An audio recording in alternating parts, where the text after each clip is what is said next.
Oke ya, assalamualaikum warahmatullahi wabarakatuh. Baik, ketemu lagi di video praktikum untuk mata kuliah mobile programming di pertemuan ke-11 ya. Kita hampir selesai karena nanti sampai selesainya itu 14. Kita ini sudah 11 dan hari ini kita membahas dari rangkaian praktikum yang sebelumnya dari mulai 9, 10, 11 dan ini yang terakhir. Jadi hari ini kita akan membahas konsep create, read, update, delete pada aplikasi mobile dengan bantuan API ya tentunya, karena API udah kita pelajari di pertemuan 9 dan 10. Oke, untuk biasa modulnya udah saya share dan praktikumnya udah saya share modulnya ya. Nanti kita silakan dilihat panduannya. Jadi hari ini kita sudah pertemuan ke-11, praktikum 11 untuk tema menerapkan konsep create, read, update, delete pada aplikasi mobile. Oke ya. Jadi project yang kita akan lakukan nanti itu modifikasi dari project sebelumnya. Jadi project yang kita kerjakan di praktek 10. Nanti kita cek dulu projectnya seperti apa. Jadi sebelum kita modifikasi kita cek nanti jadinya seperti apa. Oke. Jadi konsep create, read, update, delete pada aplikasi mobile itu dia tidak bisa langsung ya, tetapi butuh bantuan yang namanya API yang sudah pernah kita bahas sebelumnya. Cuman yang kita lakukan nanti adalah kita menggunakan API berbasis PHP natif ya, karena CI mungkin tidak semuanya punya kemampuan CI atau punya dasarnya CI. Jadi kita nanti pakai yang universal aja, jadi API yang berbasis PHP natif ya, atau natif PHP. Oke, kita bisa langsung saja kita cek terlebih dahulu project yang sebelumnya dihasilkan dari praktek 10. Kita cek dulu ya. Saya buka Google Chrome seperti biasa.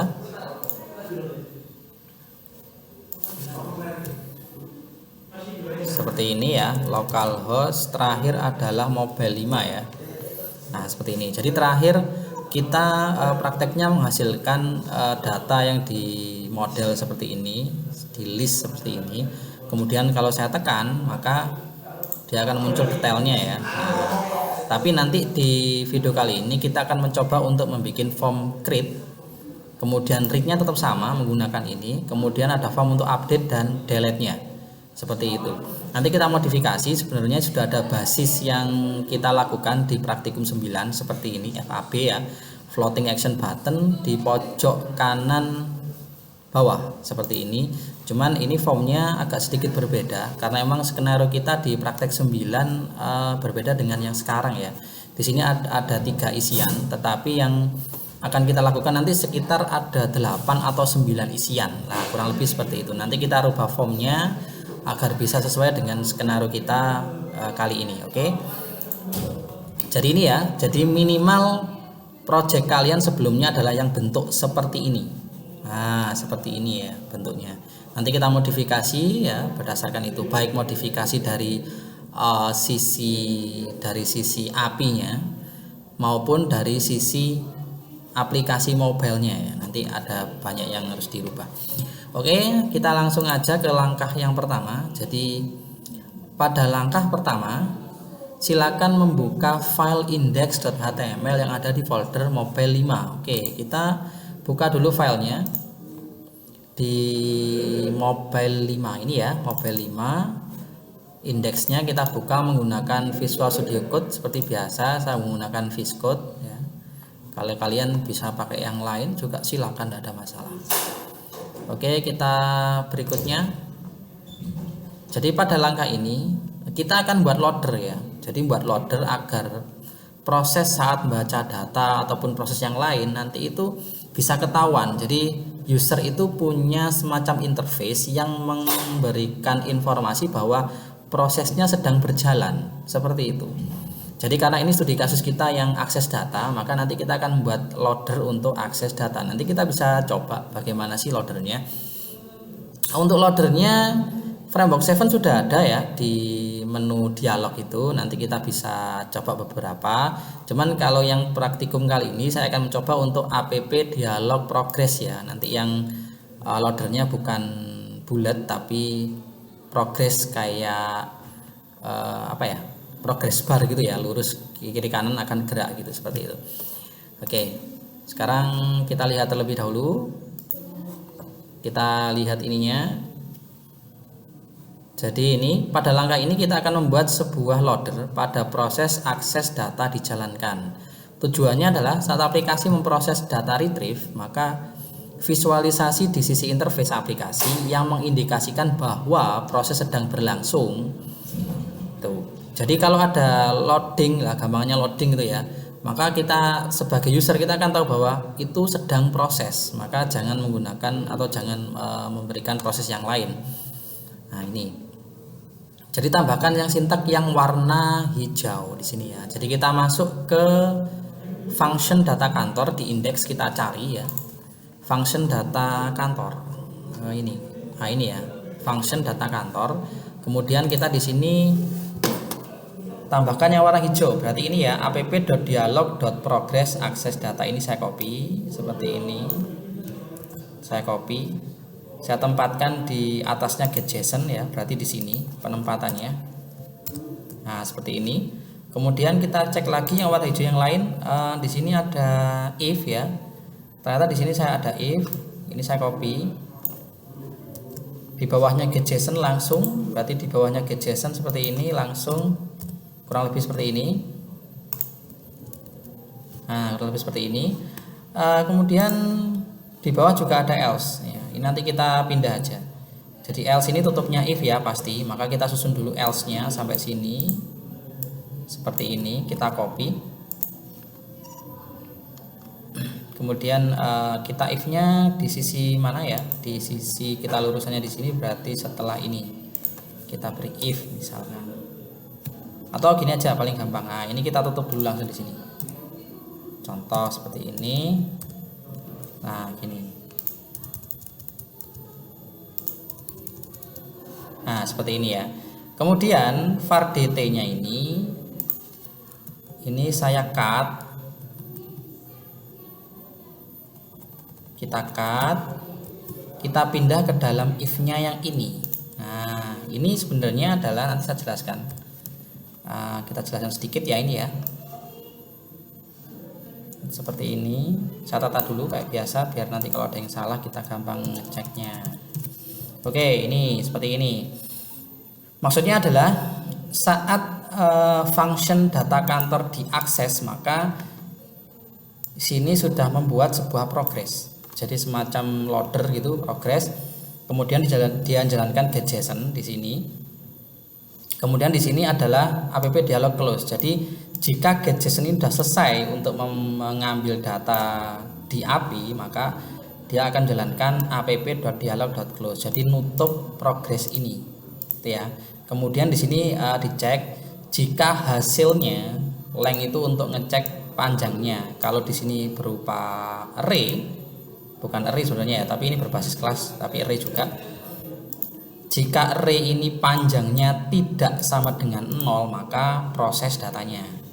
Tetapi kalau else berarti kan sama dengan 0, maka muncul data tidak tersedia. Seperti itu. Kita coba ya. Kita simpan, kita refresh. Nanti akan ada loadernya ya. Nah, ini yang dimaksud. Jadi saat data belum terakses secara sempurna, maka loader itu masih jalan. Saat data sudah lengkap dan siap untuk ditampilkan, maka loader berhenti karena prosesnya dianggap berhenti. Seperti itu. Jadi ini saya ulang lagi. Nah, kelihatan ya. Dia cepat karena jaringan yang saya gunakan memang bagus, jadi loadernya cepat seperti ini. Oke, untuk skenario pertama clear ya ini. Jadi kita menambah loader di akses data. Jadi ini. Oke, kita bisa lanjut ke langkah berikutnya. Langkah berikutnya memodifikasi form tambah data. Jadi modifikasi dilakukan untuk menyesuaikan apa saja yang harus dibuat. Jadi isian itu didasarkan pada jumlah kolom yang ada di database, kan seperti itu ya. Karena skenario kali ini kita akan membuat form tambah data. Jadi form untuk input data, gampangannya gitu. Jadi kita lihat database-nya. Database untuk Office kita tetap pakai menggunakan tabel Office ya. Database yang kemarin kita buat skenario untuk tabel Office-nya ternyata ada 9 kolom dengan masing-masing nama seperti yang tertera di screenshot itu. Ada office, code, ada city, ada phone, ada address line 1, ada address line 2, ada state, ada country, ada postal code, ada territory seperti ini. Jadi nanti formnya yang akan kita bikin ada sejumlah 9 juga, menyesuaikan dengan kolom yang ada dalam tabel Office di database seperti itu ya. Oke, ini sudah clear. Kita lanjut ke langkah berikutnya 4. Jadi buka file yang bernama tambah.html. Jadi pada praktik 9 kita sudah punya sebuah view yang digunakan untuk menambah data. Cuman pada praktek 9 itu kan kita menggunakan database lokal yang kolomnya insya Allah ada 3 kalau nggak salah ya. Sedangkan saat ini kita 9, maka kita harus modifikasi form tersebut agar sesuai dengan konsep kita hari ini. Nah ini ya, tambah.html yang ada pada folder mobile 5 page. Modifikasi struktur yang ada pada pada tag page content. Jadi yang di dalam page content kita ganti dengan yang ini. Ini ada 9 isian ya. Yang pertama bisa kita lihat di sini kantor ini untuk kode kantornya, kemudian kotanya, kemudian telepon, alamat 1, alamat 2, provinsi, negara, kode pos. Nah, kode pos ini kemudian region di sini. Nah, ini tombolnya ya. Tombol save data dan tombol reset. Nah, ini. Jadi plus tombolnya juga kita ganti sekalian. Oke ya, berarti kita nanti buka file yang namanya tambah.html di dalam folder page. Nah ini tambah.html ya, kita buka menggunakan VS Code misalkan. Nah ini yang masih sisa kemarin ya. Jadi sisa praktek yang terakhir ada 3 isian, kode, nama, dan harga. Ini ya, kita plus tombolnya ada 2, save data dan reset seperti itu. Oke, ini kita hapus terlebih dahulu ya yang di dalam page content karena perintahnya seperti itu, nanti biar gampang ngopinya. Ini saya hapus di dalam page content seperti ini. Kita save dulu ya. Kemudian kita isi dengan yang ada di modul praktikum. Jadi ini formnya udah saya siapkan, jadi tinggal kopas saja sampai sini ya. Kita copy, kita tata seperti biasa, jangan lupa. Lah ini kan ke kiri semua ya, kita tata terlebih dahulu. Oke, ini kemudian ini ke sini ditata dulu, tunggu beberapa menit, saya tata terlebih dahulu ya.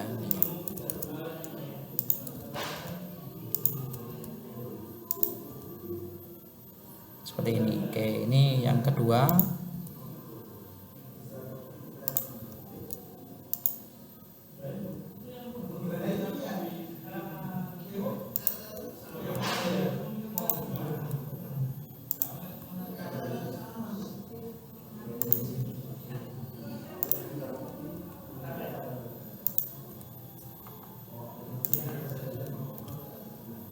Ada banyak teksnya, nanti saya jelaskan, ada banyak isiannya, nanti saya jelaskan ini apa aja, kemudian apa yang dibutuhkan nanti saat proses create, update, delete.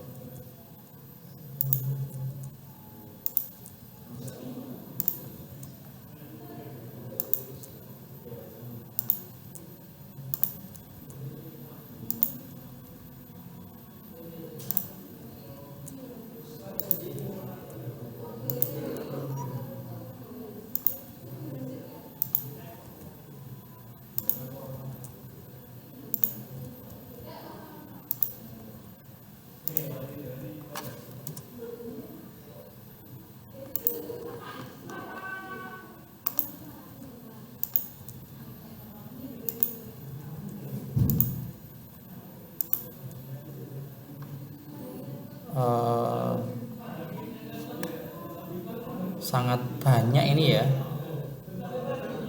Oh ini nggak kepake, ini saya hapus. Sangat banyak sekali ya ini. Isiannya memang kebetulan banyak.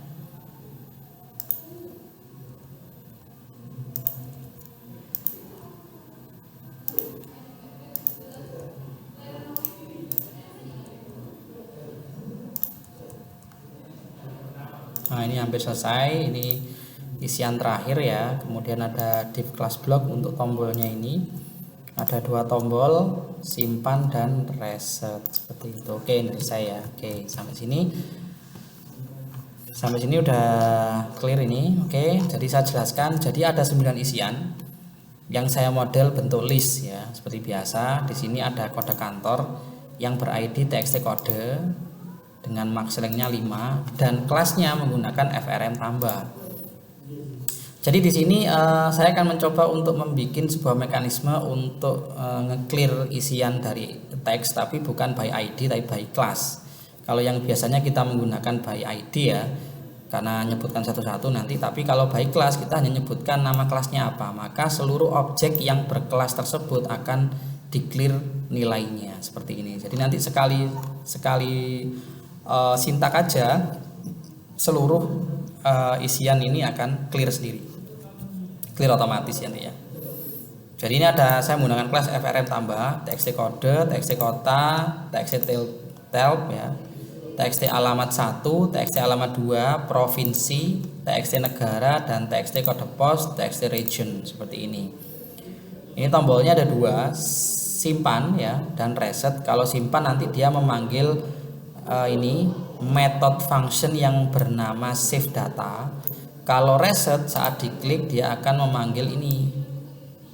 Jadi kosongkan seluruh objek HTML yang berkelas FRM tambah. Oke, seperti ini ya.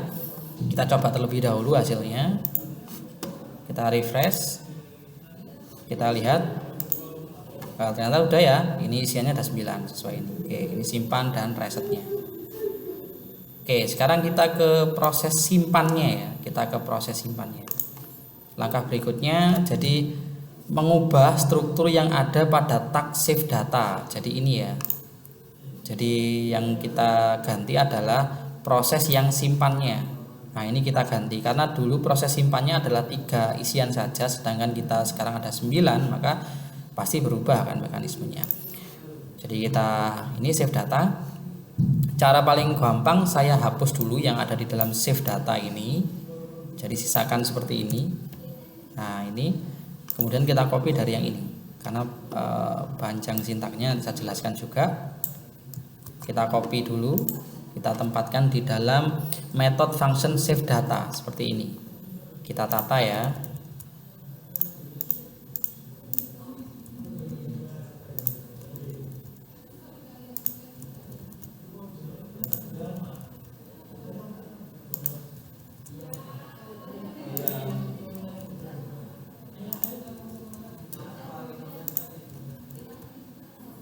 Nanti saya jelaskan ini kenapa seperti ini.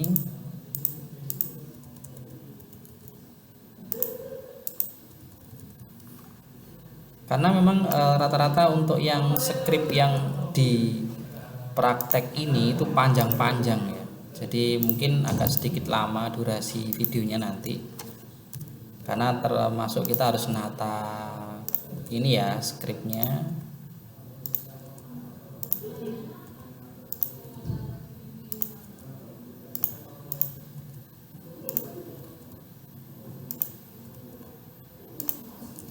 Seperti ini. Kita save dulu ya. Jadi saya jelaskan pada form tambah ini, jika setelah kita mengisi dan kita tekan tombol ini simpan ini, maka dia akan memanggil method function yang bernama save data. Oke, untuk save data isinya adalah seperti ini. Jadi ini ya. Jadi baris 102 ini saya membuat sebuah variabel bernama kode yang diisi dari objek HTML yang ber-ID txt kode.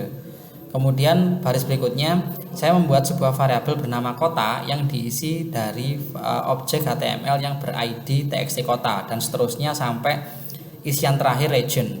Di sini juga akan dicek jika kode sama dengan kosong atau kota sama dengan kosong atau sama dengan kosong atau alamat 1 sama dengan kosong dan seterusnya sampai region. Ini rule-nya ya, rule untuk form validation-nya. Jadi agar kalau ini masih kosong maka proses simpannya akan dibatalkan. Kalau ada salah satu yang masih kosong maka isian muncul pesan ya isian ada yang masih kosong seperti itu. Khusus yang alamat 2 memang tidak disebutkan di sini karena rule-nya adalah alamat 2 boleh kosong seperti itu. Kenapa di sini kok tidak muncul alamat 2? Karena rule-nya alamat 2 boleh kosong. Nah, kemudian lanjut berikutnya, jika form validation ini lolos, artinya dia memenuhi syarat. Tidak memenuhi syarat di form validation ini, maka dia akan lanjut menjalankan app dialog progress. Muncul kata-kata proses tambah data ya. Kemudian ajak URL-nya juga mengambil dari variabel URL di indeks. Jadi ini lokasi API-nya. Lokasi API kita sudah set sebelumnya ya di sini ya, ini var URL. Kebetulan aja namanya sama antara URL ini dan ini, tapi sebenarnya ini berbeda. URL yang ini akan ngikut dari settingan yang ini. Kita settingan yang ini ya kemarin. Nah, kemudian saya menggunakan metode post. Kemudian saya mengirim variabel yang bernama fungsi dengan nilai tambah underscore kantor gitu ya. Kemudian saya kirim variabel-variabelnya ini ada KD.2 kode, KT.2 kota dan seterusnya. Untuk KD ini nanti yang dibaca di API. Kalau yang kode itu dari sini. Nah, dari sini ya. Kota ini juga dari sini, tetapi yang KT itu nanti yang dibaca oleh API nanti. Jadi sekarang ini belum muncul ya variabel KD, KT, TP, ALM1 itu gunanya buat apa? Nanti membaca variabel ini tapi di API. Seperti itu. Case-nya false, success function X maksudnya jika prosesnya berhasil maka nutup ini progresnya. Kalau error nutup progress plus menampilkan informasi bahwa masalah jaringan internet. Di sini memang function suksesnya masih kosong karena kita belum bikin API-nya juga. Jadi ini sementara dikosongi dulu, nanti kita tambahkan kalau sudah lengkap. Ya, seperti itu. Oke, kita lanjut ke langkah berikutnya. Langkah berikutnya ini ya oke. Langkah berikutnya adalah sintak yang pada function sukses di atas memang belum diberi sintak lanjutan dikarenakan fungsi dalam API yang digunakan untuk melakukan operasi tambah data belum tersedia. Kita belum menyentuh API-nya sama sekali ya, tetapi kita sudah membuat untuk yang mekanisme save data atau simpan data di mobilenya. Jadi langkah berikutnya adalah memodifikasi API yang ada di lokal dengan menambahkan function untuk menambah data. Tambahkan sintak berikut ke dalam tag PHP dan sejajar dengan blok if lainnya. Kita buka di API kita ya, di API natif ya. Di sini kita buka query. Nah, ini karena sudah ini saya hapus terlebih dahulu aja. Nah, kurang lebih seperti ini. Jadi aslinya kan kemarin untuk data kantor dan filter kantor seperti ini. Jadi bawahnya akan kita tambahkan seperti ini. Jadi tambahkan ini ya. Ini. Nah, seperti ini. Nanti saya jelaskan juga sintaknya itu bagaimana. Kemudian ini potongannya di baris berikutnya. Nah, ini ya. Copy. Tempatkan di sini. Saya tata dulu ya.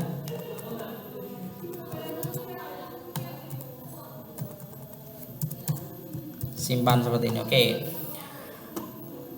API-nya ditambahkan untuk menangani function tambah data ya. Jadi di sini saat function tambah data, jadi jika variabel fungsi sama dengan tambah data, maka saya membuat variabel bernama kode yang diisi dari variabel KD yang dikirimkan oleh ajak tadi ya. Jadi KD ini dari mana? Dari ini. Nah, ini KD. KT ini di mana? Di sini dibacanya. Sorry, di query-nya. KT, TP, TP. Jadi yang di depannya titik 2 ini adalah variabel yang dibaca saat nilai ini sudah nyampai di API seperti ini. Kalau yang sebelah kiri ini yang kita bikin sendiri atau kita bikin sendiri. Jadi yang ini harus sama dengan yang di sini. Nah, gitu. Misalkan sampai contoh neck ya, neck ini, maka di sini juga ada nanti neck. Nah, ini di sini.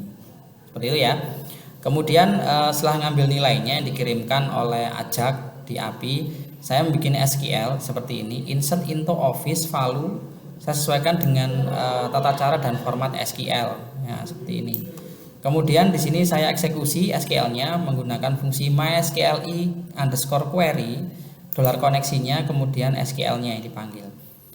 Di sini operasi untuk MySQL query saya simpan ke dalam $key. Jadi bawahnya saya cek jika $key true, maksudnya berarti jika dolar key berhasil dieksekusi, maka echo base64 encode.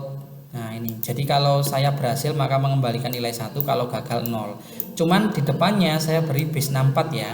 Jadi di sini saya coba untuk membuat enkripsi biar saat di tengah jalan datanya tidak gampang terbaca seperti itu. Walaupun ini enkripsinya enkripsi standar, tidak masalah, ini hanya untuk percobaan.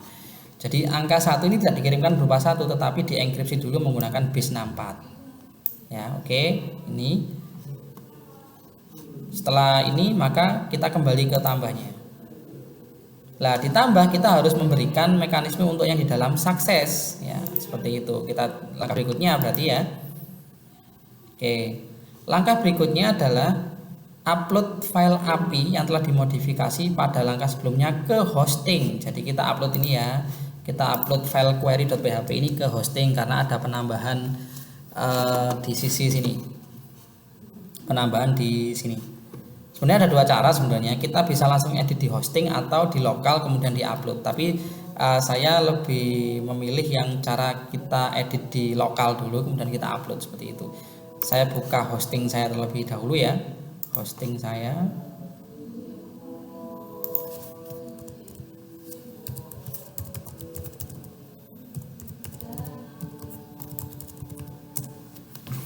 Seperti ini. Saya masuk ke hosting saya login.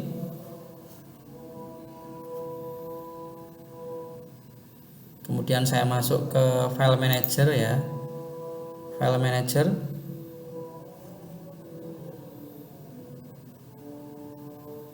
Kemudian kita masuk belajar api.crazycoding.info. Ini yang saya gunakan yang buat API natif. Kalau yang belajar 2 kan CI kemarin ya. Di sini kita update ya query-nya ini, kita upload, menu upload, kemudian kita drag. Nanti sesuaikan cara upload untuk hostingnya masing-masing ya, karena punya saya pasti berbeda dengan punya kalian. Atau mungkin sama juga, karena kebetulan pesan hostingnya di provider yang sama ya, bisa jadi. Ini saya drag ke sini, saya upload di sini. Ada peringatan bahwa filenya sudah ada, pingin di replace atau tidak overwrite ya, ya. Oke, ini sudah, kita tutup dulu. Nah, seperti ini. Kita coba terlebih dahulu ya. Kita tinggal testing saja di sini. Nah, ini. Sampai langkah nomor 8, maka proses menambah data ke database sudah berhasil dilakukan. Silakan coba terlebih dahulu. Jadi kita coba terlebih dahulu ya. Jadi di sini untuk yang tambah, sorry, ini belum dilakukan ya yang ini ya. Sorry, 8 belum kita lakukan. Jadi langkah berikutnya adalah memberikan sintak lanjutan pada blok sukses dikarenakan fungsi tambah data pada API telah tersedia. Jadi tambahkan yang warna hijau, kita modifikasi, kita jelaskan ini seperti ini. Nah ini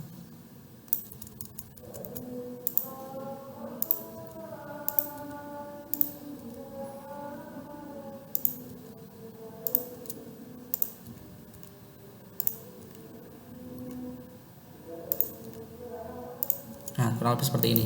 Saya bacakan ya. Jadi jika eksekusi atau request send comment-nya dari ajak ini ke API berhasil, maka dia akan mengembalikan nilai 1 dan 0 tapi dalam bentuk base64 ya, dalam bentuk ini. Sampai di tempatnya, jadi sampai di ajak ini kembali, maka akan masuk ke function sukses jika berhasil.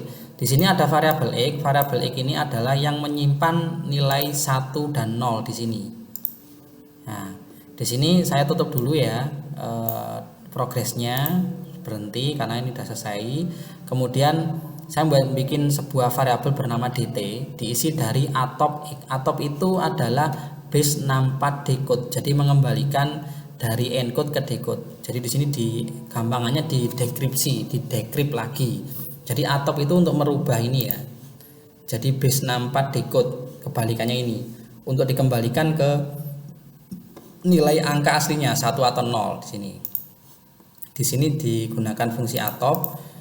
Di sini kita cek jika variabel dt sama dengan 1, maka kalau 1 kan berhasil tadi, maka di sini akan mengosongkan seluruh objek HTML yang berkelas frm tambah.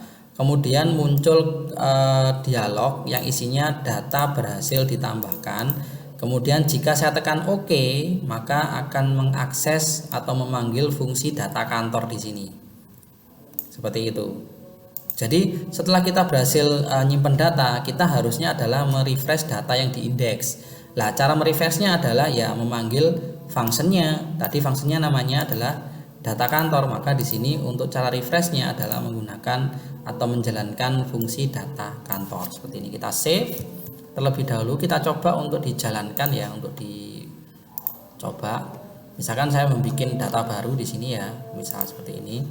Kode kantor misalkan 99, kode kota Jombang semisal, nomor telepon plus 625555, misalkan seperti ini aja untuk percobaan. Alamatnya Jalan ini Ki Haji Ahmad Dahlan nomor 33, misal alamatnya Candi Mulyo semisal, provinsi West Java, negara Indonesia, kode pos 61455 misal, regionnya Southeast Asia, misal seperti ini ya. Kita simpan. Nah, ada loadingnya ya. Jadi di sini ada muncul pesan berhasil, data berhasil ditambahkan. Kita oke, kosong semua kan, terus kita tutup. Maka di sini akan muncul. Nah, ini data baru kita. Jadi otomatis dia bisa datanya aja yang di refresh ya ini. Jadi muncul lagi datanya di sini. Oke, untuk praktek create-nya kita sudah berhasil ya dengan bantuan API ya. Ini datanya juga udah muncul. Kita bisa lanjut ke next step ya, atau langkah berikutnya. Yang langkah 10 sekarang. Oke. Langkah 10 itu buka file yang bernama modif.html yang ada pada folder mobile 5 page. Modifikasi struktur yang ada pada tag div class page content. Jadi modifikasi dilakukan itu untuk proses update dan proses hapus data. Jadi form isian pada modif itu hampir mirip dengan form yang ada di tambah. Hanya sedikit perbedaan, semisal isian primary dibuat read only, nama kelas dan ID-nya juga kita harus tahu. Di sini soalnya menggunakan kelas yang beda ya, FRM update, dan ID-nya juga agak sedikit berbeda. Yang tadi TXT kode, yang ini TXT kode E, ada embel-embel E-nya untuk membedakan bahwa ini form yang digunakan untuk update data atau yang menambah data, seperti itu. Jadi kurang lebih sama seperti yang di awal tadi ya, yang di ini. Nah, kurang lebih sama. Nanti kita bisa copy aja. Tombolnya juga dua ya. Tombol ini ada dua, update dan hapus. Nah, kita copy terlebih dahulu. Kita copy terlebih dahulu. Kita masuk file namanya modif.html.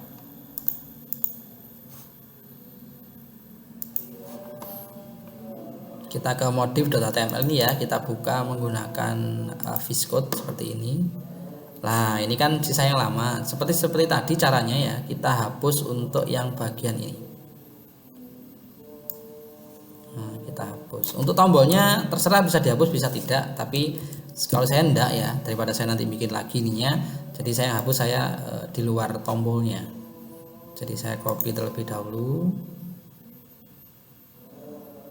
Jadi yang saya copy mulai ini ya, mulai ini misalkan sampai ini halaman 2, copy, saya pasang di sini div class list, rata kiri semua ya. Nanti kita tata seperti biasa.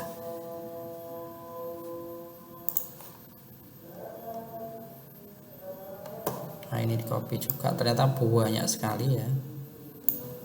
Copy. Nah, kurang lebih seperti ini. Kita tata ya, ini kanan kiri semua ya. Kita tata dulu.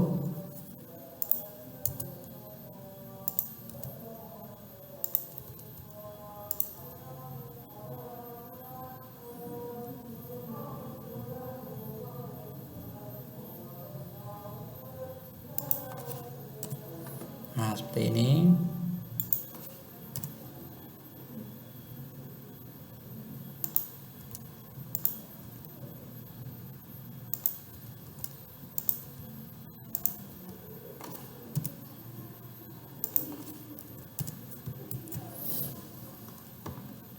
ternyata banyak juga isiannya ya, tapi ya memang skenario seperti itu ya, ya harus ditata sih.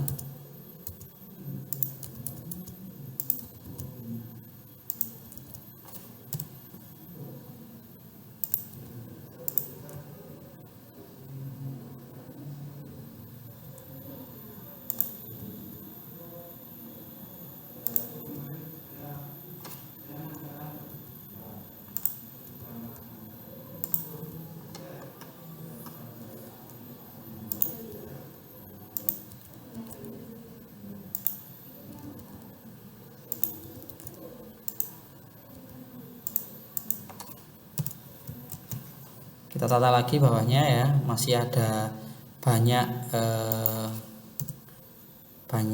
ini ya, script HTML yang harus kita susun, kita tata seperti ini.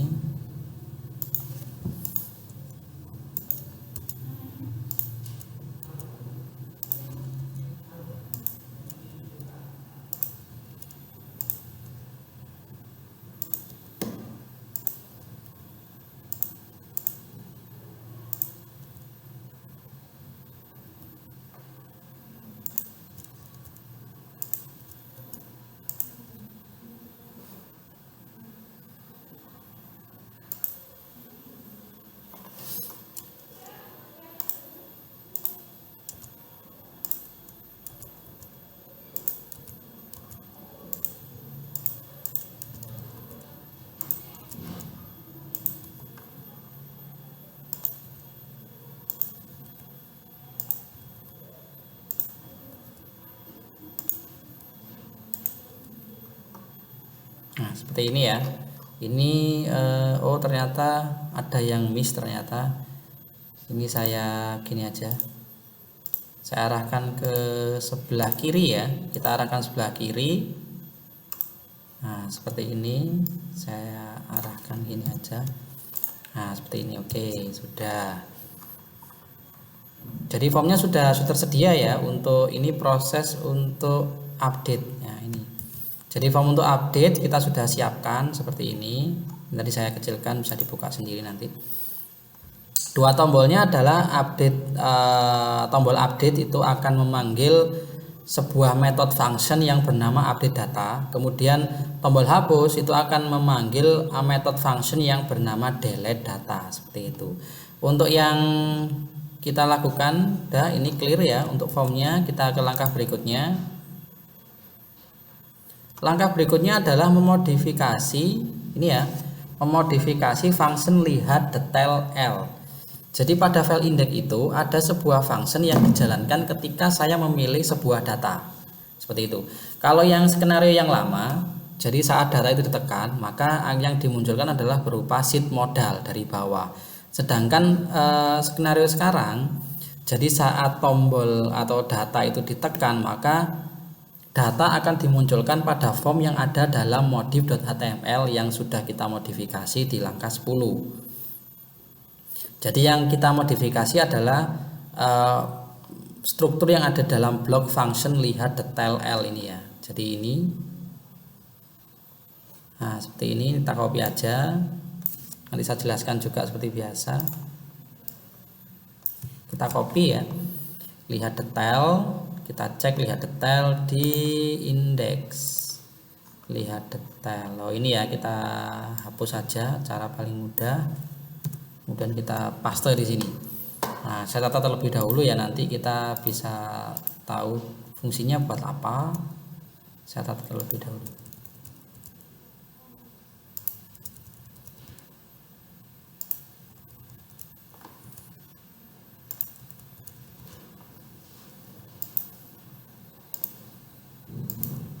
Oke, ini kecil.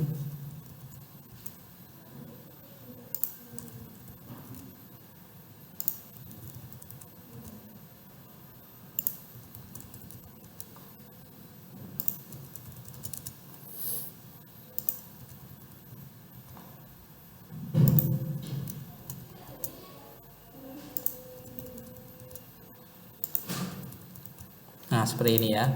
Jadi saat data itu diklik ya, salah satu data diklik seperti ini, maka dia akan memanggil function bernama lihat detail ini ya. This-nya itu udah pernah saya jelaskan bahwa this ini akan mengirim ini ya, atribut data kode ini yang isinya kode ke function lihat detail seperti ini. Jadi di sini ada variabel x ya, saya bikin diisi dari apa? Dari kode yang dikirimkan saat klik ini. Jadi disimpan ke dalam variabel x. Kemudian saya jalankan ajak, URL-nya sama, diambil dari ini ya. Kemudian metodenya post. Kemudian saya mengirim variabel yang bernama fungsi, variabelnya diisi dengan nilai filter underscore kantor. Kemudian kode yang tadi yang saya simpan dalam variabel x itu saya kirim ya menggunakan variabel kode seperti ini. Kemudian jika fungsinya atau ajaknya sukses melakukan request, maka akan lari ke sukses. Jika gagal ke error seperti biasa ya. Di sini sudah saya siapkan kode error apa? Pesan errornya adalah jaringan sedang bermasalah karena logikanya ajak tidak bisa terkoneksi dengan server seperti itu. Untuk yang sukses, jadi setelah sukses atau requestnya berhasil ya, maka saya membuat sebuah session storage yang bernama kode pilih yang diisi dengan x. Jadi ini ya, dari ini. Kemudian saya membuat saya membuat session storage lagi yang bernama data pilih yang diisi dari y. Y ini bernilai apa? Bernilai dari data detail, dari data detailnya dari data yang saya pilih di sini. Jadi semisal kalau nanti saya pilih Paris ini ya, yang ini ya, maka nanti data dari data ini yang akan muncul atau akan disimpan ke variabel y ini. Tentunya dalam variabel y ini masih dalam bentuk base 64 ya, karena belum kita konversi lagi di sini. Tapi di sini session storage-nya membuat session storage bernama data pilih yang diisi dengan nilai yang ada di y ini. Kemudian berikutnya app.views.main.router.navigate digunakan untuk membuka view yang bernama modif data. Ini dari routing ya, di root.js itu.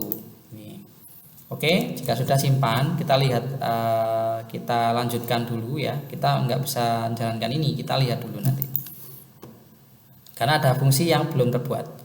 Oke, langkah 12. Jadi langkah berikutnya adalah memodifikasi struktur sintak yang ada dalam blok page init ya di modif.html. Oke, kita cek di modif.html.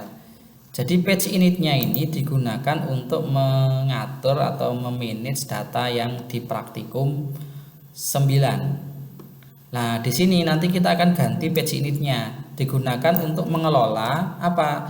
Mengelola ini.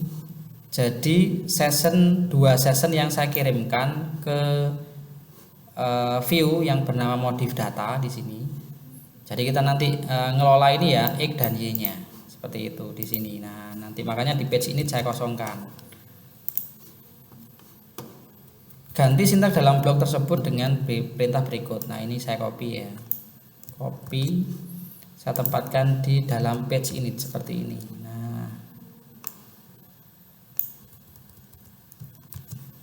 Oke, ini. Jadi saya bikin variabel bernama x sama dengan atop. Jadi atop itu sama dengan base 64 decode. Yang di decode apa? Session storage dengan nama data pilih. Kemudian var dt sama dengan x, yang tadi x ini ya, di split seperti ini. Kenapa kok seperti ini? Kita lihat dari API-nya di sini ya. Ini API untuk yang update data ya. Jadi di sini untuk yang filter kantor ini. Nah, di sini untuk API-nya mengirimkan bukan berupa JSON ya untuk filter kantor, tetapi bentuk seperti ini, string. Jadi $kota dibatasi dengan karakter seperti ini, kemudian telepon dibatasi lagi karakter seperti ini, alamat dan seterusnya sampai wilayah. Kemudian string ini dirubah dalam bentuk base 64 encode dan diterima di mobile di sisi indeks tadi ya di sini. Nah, di sini masih berupa base 64, maka ini dibuang lagi atau dikirim lagi ke modif.html. Nah, di sini cara membaca per bagian yang ini. Nah, ini by split. Nah, ini makanya di split. Untuk urutan ke-0 adalah kota. Oke, benar. Untuk urutan kedua itu ya. Jadi telepon di urutan kedua. Ini adalah, jadi setelah menemukan nilainya yang tadi, nilai yang ini, maka nilai itu akan diisikan ke objek HTML yang ber-ID ini, kota E misalkan. Jadi sampai 7 variabelnya ya, 7 nilainya akan dimasukkan ke dalam form ini. Misalkan ini teks kode, maka nanti dia akan menerima kode ini. Nah, dari sini. Gini ya, kalau ini kita bisa sudah nyoba ya, kita simpan, kita coba terlebih dahulu, kita refresh. Misal saya ambil San Francisco misalkan, saya tekan, maka di sini muncul kode kantor San Francisco itu 1, kotanya ini, teleponnya ini, alamatnya ini, alamat 2 ini, California, USA, kode pos sekian, region NA. Saya kembali lagi yang lain misalkan Sydney ya, saya tekan. Nah, tetap ya Sydney ini dan seterusnya. Jadi data yang kita pilih di indeks itu akan dikirimkan ke view berikutnya. Seperti ini. Nah, keluar kan? Oke, kita bisa lanjut. Oke, langkah 13 kita suruh menjalankan itu ya udah clear. Sekarang ke langkah 14. Langkah berikutnya adalah memodifikasi API yang berada di lokal dengan menambahkan function untuk update data. Seperti itu. Jadi tambahkan sintak berikut ke dalam tag PHP. Nah, dan sejajar dengan blok if lain. Hampir sama kayak tadi ya, cuman ini di API-nya ya. Jadi API yang ini, yang query, saya tambahkan di bawahnya tambah kantor di sini. Saya paste.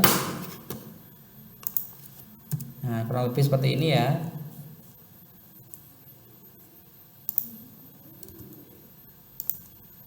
Nah, seperti ini. Jadi update kantor itu tetap sama, prosesnya seperti tambah, dia memanggil KD, KT dan seterusnya. Jadi penjelasannya sama, cuman bedanya adalah query-nya. Jadi query-nya bukan insert into tetapi update office set bla bla bla bla, ini panjang sesuai dengan datanya. Kemudian where office code sama dengan kode dari ini. Berikutnya sama juga dari cara kerjanya, jadi dieksekusi dan kemudian hasil eksekusi itu disimpan ke dalam variabel bernama key. Jika $key true maksudnya, maka echo base 64. Jadi kirimkan angka 1 tapi dalam format base 64. Jadi penjelasan seperti yang tambah tadi ya. Cuman bedanya ini untuk update. Jadi sama tadi penjelasannya. Oke, kita ke ini. Kita ke ini sudah ya untuk API-nya. Kemudian di sini perintahnya suruh upload lagi API-nya. Jadi API-nya saya upload ulang karena ketambahan yang baru ini tadi. Saya coba refresh di sini. Saya masih login apa enggak? Oh, ternyata enggak ya. Saya login lagi.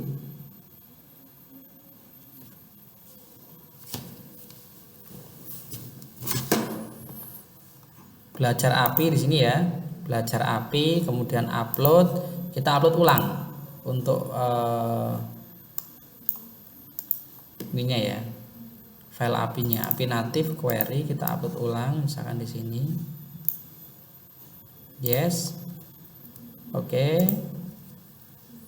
Kita tutup. Nah, udah. Jadi nanti kita tinggal nyoba ya. Kemudian langkah 16. Langkah 16. Langkah 16. Nah, ini digunakan untuk ini update data. Jadi kita modifikasi juga method function yang bernama update data pada modif.html. Karena kemarin untuk update yang project kemarin adalah dia menambah ke data lokal yang isinya cuma 3 kolom. Di sini juga kita harus modifikasi. Jadi sebenarnya isinya adalah sama seperti insert sebenarnya. Cuman bedanya adalah ID dari objek HTML-nya yang memang saya bedakan di awal ya. Kalau untuk form yang tambah itu misalkan txt kode. Tapi kalau untuk form kode pada proses update itu txt kode E. Jadi saya bedakan namanya saja, tapi selebihnya sama cara kerjanya. Saya copy ini ya, saya copy seperti ini. Saya paste di modif bagian update data. Ini saya kosongkan dulu ya update datanya. Saya paste di sini. Nah, seperti ini. Dan ini masih ada lagi. Saya cari di sini. Bawahnya di halaman berikutnya seperti ini. Oke, ya ini paste di sini. Nah, seperti ini. Kita tata terlebih dahulu ya. Ini ngiri semua, misalkan gini.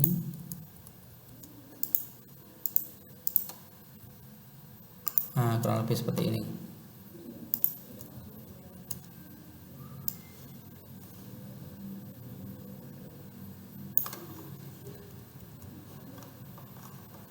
Ini update. Nah, kita tata aja ya.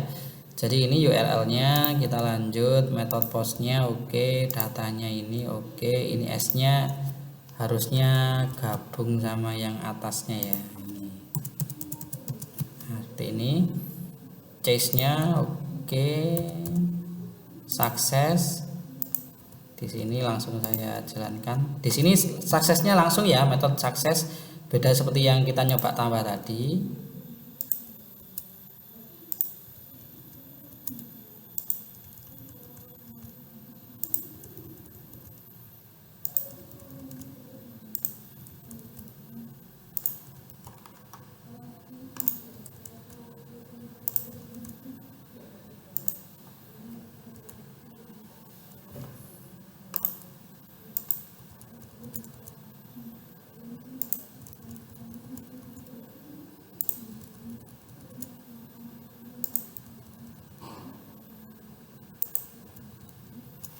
Simpan dulu. Oke, saya jelaskan ya. Jadi untuk proses update-nya sama, jadi dia akan mengambil dari form untuk update. Jadi di sini ID-nya berbeda ya, txt kode kalau yang tambah, tapi di sini txt kode E kalau yang untuk update, form untuk update. Tapi depannya saya samakan variabelnya. Oke ya, ini sama seperti tadi. Akan dicek jika variabelnya masih kosong semua atau salah satu kosong, maka muncul isian Anda ada yang masih kosong. Kemudian saya membuat progress ya, progress dengan kata-kata proses update data. Di sini saya menggunakan itu juga post, metode post. URL-nya berasal dari variabel di indeks URL lokasi API-nya. Kemudian data yang dikirimkan adalah variabel fungsi yang bernilai update underscore kantor. Kemudian sisanya seperti tadi sama, jadi mengirimkan variabel-variabel yang akan disimpan lagi ke database seperti itu. Chase-nya false, success function, jadi fungsi sukses jika itu sukses dieksekusi maka akan menutup progress barnya, progress dialognya. Kemudian mengkonversi ya, var dt sama dengan atop x. Jadi di sini kalau berhasil akan mengembalikan nilai 1, kalau gagal mengembalikan nilai 0 tapi dalam bentuk base 64 ya, dalam bentuk base 64. Di sini juga gitu. Jadi untuk membaca lagi maka itu akan diambil variabel x-nya bernilai 1 atau 0. Kemudian di sini x itu dirubah atau dikonversi menggunakan atop ya. Dan disimpan ke dalam variabel dt. Kemudian bawahnya dicek jika dt bernilai 1 maka muncul pesan data berhasil diupdate. Kemudian dia memanggil function data kantor di indeks agar datanya terupdate maksudnya. Kemudian app.view.main.router.back ini digunakan untuk kembali ke view sebelumnya. Jadi kalau editnya berhasil maka view edit itu akan tertutup dan kembali ke indeks seperti itu maksudnya. Jika gagal maka data gagal diupdate seperti ini. Kita coba ya. Semisal ini saya refresh. Saya ingin ngupdate yang data saya sendiri, ini Jombang ini ya. Saya ingin ngupdate untuk kode posnya tidak 61455 tapi 61458 misal. Ini saya tekan. Nah muncul ya di form modifikasi data. Kemudian ini saya ganti 58. Saya update. Update gagal. Oke. Kita cek kenapa gagalnya. Oke. Kita cek. Kita cek dulu apakah API yang untuk update sudah di update ke tadi. Contoh ini ya, saya misalkan saya edit misalkan, saya cek dulu ya di sininya. Update kantor, oke, sudah ini clear, tidak ada masalah. Oke, ini. Jadi sekalian mumpung kita ada troubleshooting, nanti kita perbaiki seperti ini. Oke ya, sudah upload, sudah ada untuk function update datanya. Kita coba lagi. Kita refresh. Yang ini saya ganti 61458 seperti ini. Update. Gagal ya. Oke, kita cek dulu. Apakah yang kembali nilainya 0 dan 1? Nah, itu yang kita perlu cek ya. Jadi di sini kita cek di sini ya. Kita cek di modifnya ya. Di sini.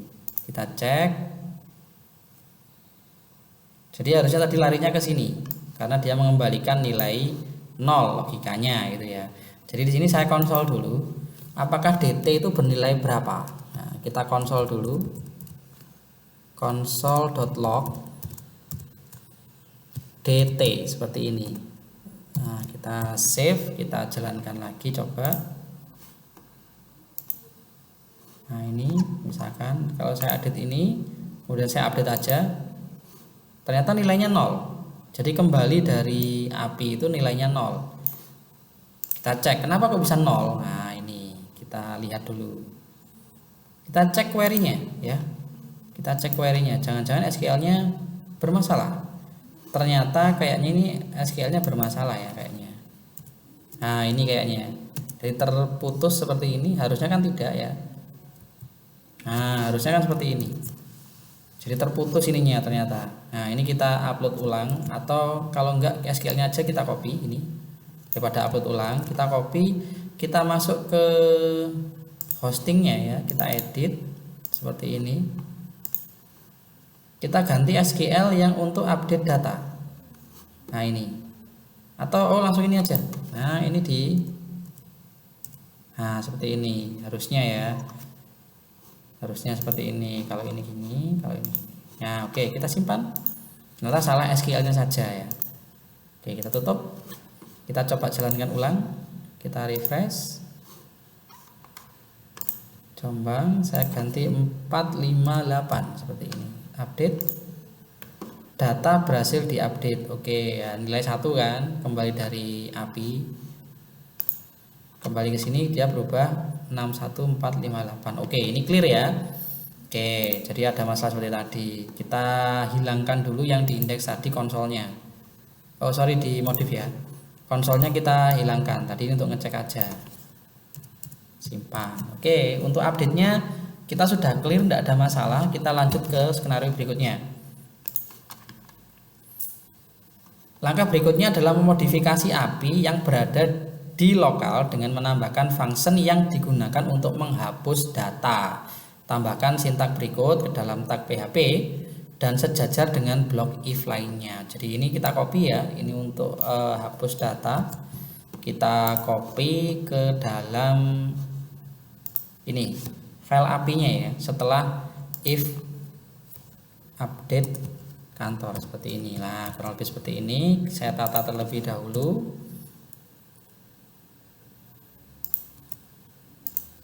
Nah, seperti ini. Oke.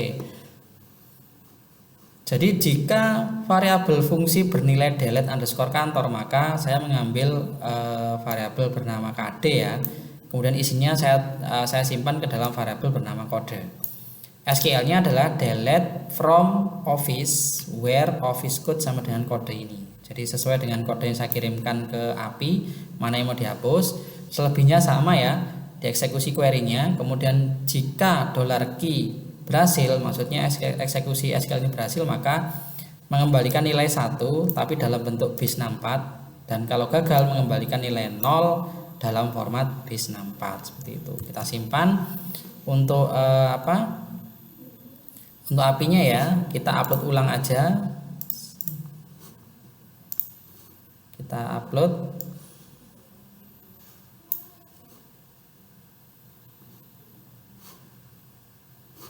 Yes, nah, di override ya, saya tutup. Oke. Langkah berikutnya upload sudah, berarti yang langkah 19. Oke.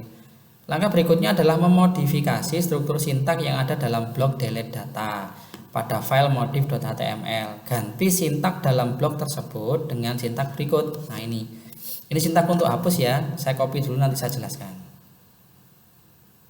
Copy. Kita masuk delete data di modif.html. Nah, ini ya, kita hapus ini. Nah, seperti ini. Jadi di sini saya membuat variabel juga, variabel kode. yang diisi dari nilai yang ada dalam txt kode E. Nah, di sini juga ada form validasinya. Jika kode sama dengan kosong, maka muncul pesan isian kode ini kurang ya, isian kode masih kosong. Nah, seperti ini return. Di sini ada, ini kita baru pakai yang sekarang ya, app.dialog.confirm. Jadi digunakan untuk pemilihan sebenarnya. Kalau alert itu munculnya adalah hanya oke aja, tapi kalau confirm itu ada cancel sama oke. Jadi pemilihan. Kalau misalkan ya mau menghapus data ini maka oke aja, tapi kalau enggak maka di cancel gitu kan. Misalnya seperti ini. Nah, ini saya tata terlebih dahulu ya.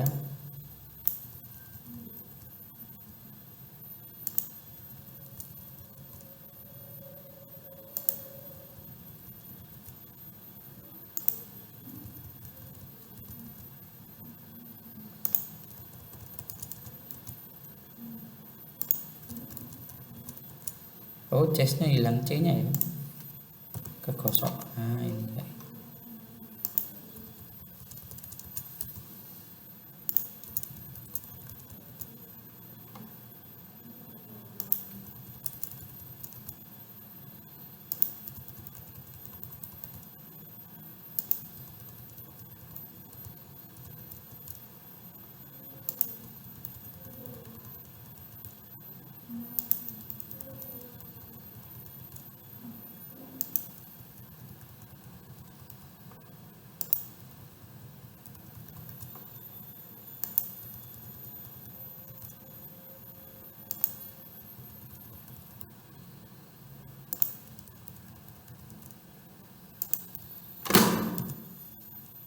Oke, ini saya kembalikan lagi.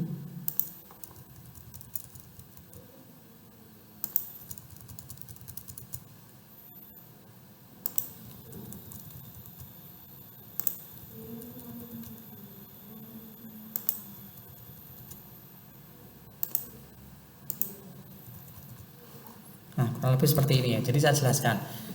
Jadi saat saya menekan tombol delete di sini ya, maka dia akan memanggil method function yang bernama delete data ke bawah. Di sini kan, maka di sini akan mengambil mengambil nilai yang ada di objek HTML yang ber-ID txt kode E, disimpan ke dalam variabel kode. Jika variabel kode bernilai kosong, maka isian kode masih kosong, jadi gagal hapusnya ya, karena kita tidak tahu yang mau dihapus kode yang mana, kan tidak ada. Jika ada, maka lanjut ke berikutnya, app.dialog.confirm. Jadi ini pemilihan seperti tadi ya, pemilihan ya tidaknya. Kalau iya, maka dia akan menjalankan sebuah loader yang bertuliskan proses delete data. Kemudian ajak seperti biasa, ada URL, ada metode, saya menggunakan post, kemudian saya ngirim variabel fungsi yang bernilai delete underscore kantor, plus mengirimkan kode dari kantor mana yang akan dihapus ya. Sini penjelasannya sama, jadi KD ini akan dibaca di API, sedangkan kode ini dari sini, seperti itu. Success function, jadi kalau berhasil maka akan menerima angka 1 dan 0 tapi dalam bentuk base 64 gitu kan. Makanya di sini saya butuh atop untuk mengembalikan nilai itu dalam bentuk yang aslinya. Di sini jika dt sama dengan 1 maka data berhasil dihapus. Kemudian reload datanya. Reload datanya kan berdasarkan memanggil function data kantor. Kemudian kembali ke view sebelumnya ini kan. Nah, jika gagal maka ini, jika gagal ajaknya maka muncul pesan ini. D. Sampai sini kita sudah bisa untuk delete data juga ya, kita coba terlebih dahulu. Refresh. Kita jombang ini, saya hapus ya. Anda yakin ingin hapus data? Oke. Data harus dihapus. Hilang kan? Nah, hilang ya, tidak ada Indonesia ya. Oke. Sampai sini kita sudah berhasil untuk membuat aplikasi yang berbasis create, read, update, delete menggunakan API ya, secara penuh. Cuman ini nanti saya lanjut jadi praktikumnya. sudah tidak sesuai dengan ini, kita coba untuk compile. Jadi seperti kemarin ya. Jadi compile-nya tidak saya sebutkan di sini, tapi saya suruh di sini. Langkah berikutnya untuk memastikan keseluruhan dari tingkat keberhasilan aplikasi, silakan dilakukan compile ke bentuk APK dan diuji pada smartphone seperti itu. Jadi ini contohnya saya screenshot. Tapi karena kita sudah berhasil, kita tinggal ke langkah compile ya. Jadi di sini udah normal semua, mulai tambah datanya, edit dan seterusnya. Cuman kita nyoba untuk ini dijalankan di smartphone asli atau di emulator ya. Nanti mungkin saya cobanya di emulator karena biar bisa masuk di layar seperti itu. Oke, ini kita sudah, maka kita butuh untuk project yang terakhir. Jadi kita sempat membuat project Cordova untuk praktikum yang terakhir ya, yang praktikum 10. Kita nanti menggunakan itu aja. Jadi kita update yang ada di dalam folder www. Kemudian kita tinggal compile aja. Nah, semudah itu nanti. Oke, ini sudah ya. Jadi nanti ini udah di save semua. Oke, saya tutup.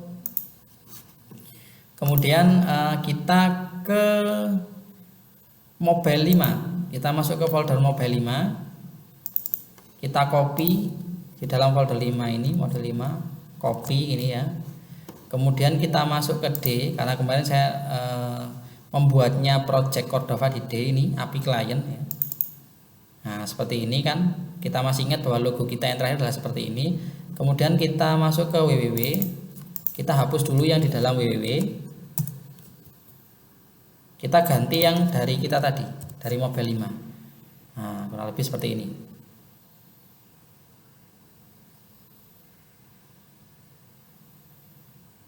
Nah, oke, seperti ini ya.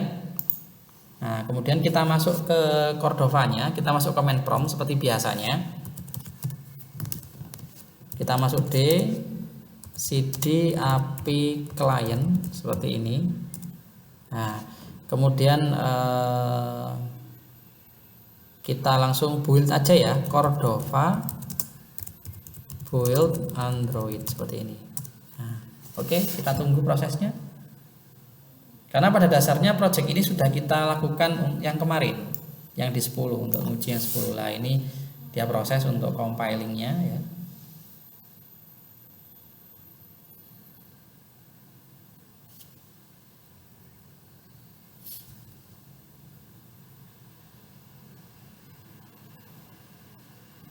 Kita tunggu terlebih dahulu ya compilingnya.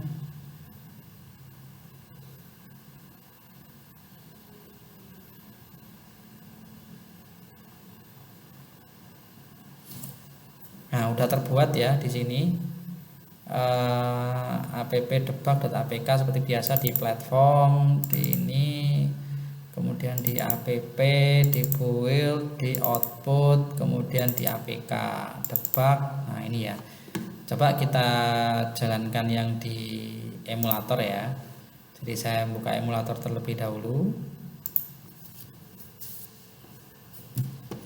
Jadi nanti silakan diuji yang untuk yang compile-nya ya, karena di modul tidak ada. Memang saya anggap kalau udah biasa compile, jadi ya nggak perlu ada panduannya. Kemudian saya buka Genymotion. Nah, ini Genymotion.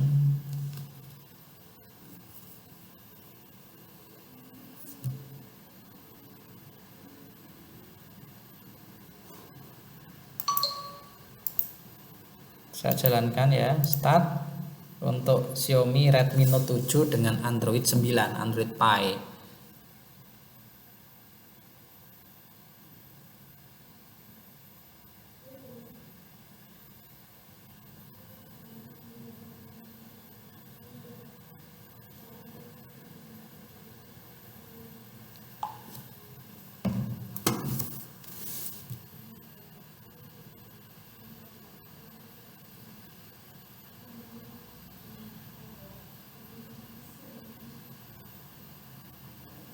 Tinggal tunggu prosesnya ya.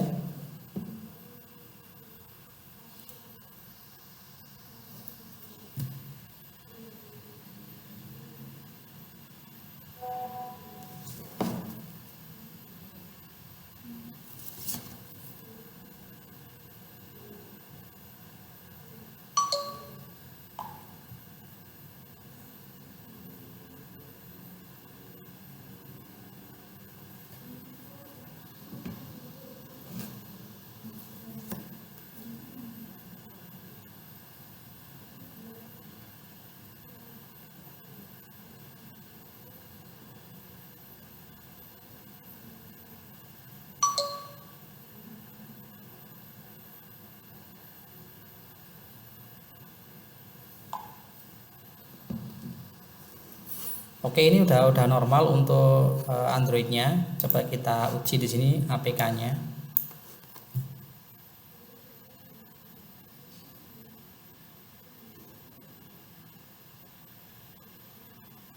Tunggu proses ya. Nah, ini ada loadernya, akses data. Oke, ini udah keluar kan? Coba kita misalkan tambah. Kita lihat prosesnya. Semuanya kita coba di sini apakah normal enggak ya. Misalkan kode 99 misalkan kota Jombang, nomor telepon plus 62555 misalkan kayak gini aja. Kemudian terlalu ini ya, Jalan Ayani nomor 66 misal, alamat Kepanjen misal, Provinsi Jawa Timur. WR-nya kebanyakan ya. Negara Indonesia, kode pos 61458 semisal, region Sastrip. Ini aja udah. Saya simpan ya. Saya simpan, dia ada prosesnya. Kita tunggu, sedang proses. Nah, berhasil ditambahkan. Oke.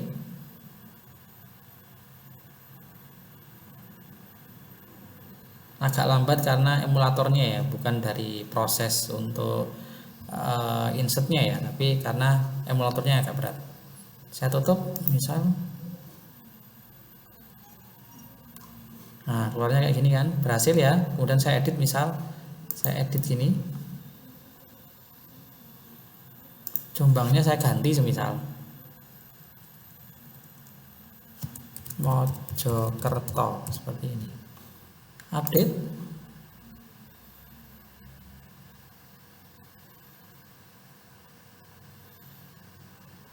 Nah, data berhasil diupdate. Oke.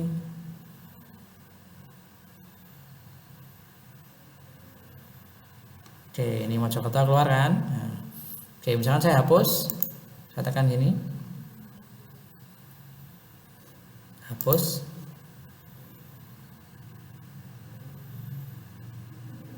Oke.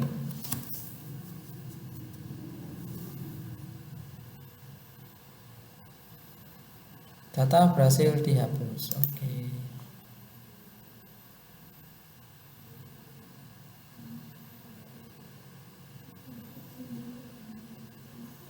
Oke, hilang ya, udah semua ya, clear ya. Oke. Oke, sampai sini kita sudah berhasil untuk membuat sebuah aplikasi yang mempunyai konsep create, read, update, delete secara lengkap ya. Kemudian kita uji di APK, jadi jalankan di emulator. Ini contohnya normal ya, harusnya di smartphone juga, smartphone Android juga normal harusnya, karena ini sama. Oke, mungkin praktikum kali ini ya, jadi nanti silakan dikembangkan lagi untuk konsep CRUD-nya, barangkali mempunyai ide yang lain ya. Tapi di sini kita coba untuk menerapkan konsep CRUD, udah bisa berhasil ya semuanya. Oke. Mungkin cukup sekian untuk praktikum kali ini. Nanti kita bisa bertemu di praktikum berikutnya di seri 12 nanti. Oke, saya akhiri. Wassalamualaikum warahmatullahi wabarakatuh.